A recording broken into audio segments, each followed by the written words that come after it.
The words cut through the laughter like glass.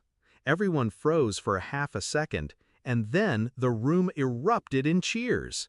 Glasses clinked. Someone shouted, "About time!" I just sat there, watching my brother grin like a man who had just won something. Dad's face was blank, unreadable. But I knew he'd been cornered. I didn't ask questions. I didn't protest. I stood up, excused myself, and walked outside. The night air was cold against my skin. I pulled out my phone and made one call. 10 minutes later, the screaming started. I should explain, this wasn't just a house. It was my father's home, the place he'd built with his own hands before my brother and I were even born. The place Mom took her last breath. When she died, I moved back in to help Dad. My brother didn't. He was too busy building his real estate empire. He'd show up on holidays, all charm and expensive gifts, then vanish again. For years, Dad told me, "Don't worry, the house stays in the family." I believed him. 3 months ago, I started noticing changes. My brother visiting more often. Private conversations between him and Dad in the study. Documents pulled out, then hastily tucked away when I entered the room. One night, I overheard them. Dad's voice low, uncertain. "Are you sure about this?" My brother's firm, almost smug. "Trust me, I'll handle everything."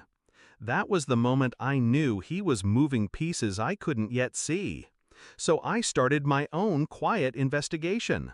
First, I called a friend at the county clerk's office. No sales listing yet, but a quitclaim deed had been drawn up, transferring the house into both my brother's and Dad's names. Equal ownership. It wasn't illegal, but it was a setup, because equal ownership meant either could force a sale. Second, I checked Dad's accounts. Nothing unusual until I noticed a large transfer out 2 weeks earlier. Same day my brother had taken Dad to look at a property.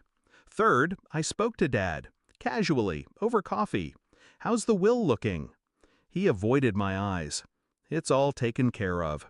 That's when I realized it wasn't just about the house. It was about control, and my brother was winning. So I planned, quietly, carefully.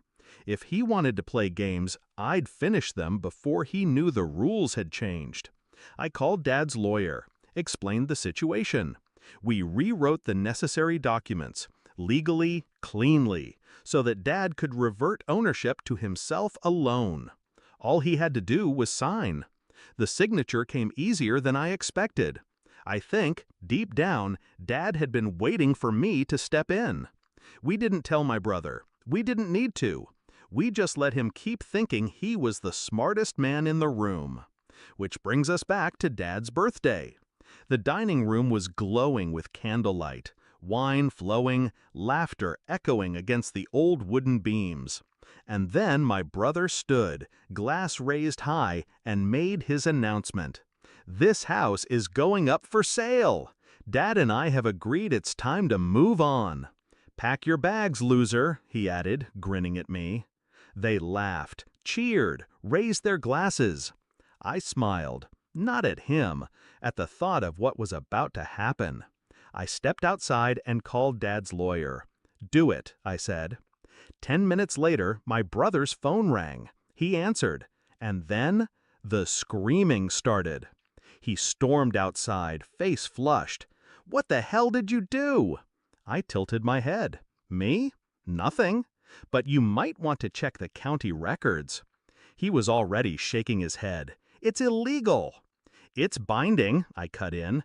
"Dad signed last month. You're off the title. The house belongs solely to him again." His mouth opened, closed. The perfect salesman suddenly speechless.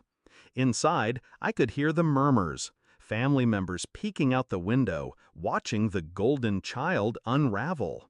"You tricked him," he spat. "No," I said, stepping closer. "I protected him. From you." He tried to recover, to turn it into a joke, but the party was over for him. No more toasts, no more cheers. only whispers he couldn't quite catch. Dad came outside then, standing beside me. "I changed my mind," he said simply. And that was it. Final. My brother left before dessert, didn't even say goodbye. Later that night, Dad and I sat in the living room. The fire crackled. The house felt warmer somehow. "Thank you," he said quietly. I didn't need thanks. All I needed was the look on my brother's face when he realized the game was over before it began. People think revenge is about striking back hard and fast. It's not. It's about patience, about letting someone believe they've already won, right up until the moment they lose everything. And that night, as the laughter returned to the house, I knew one thing for certain. You don't get to throw me out of my own family's home, not while I'm still here to answer the door.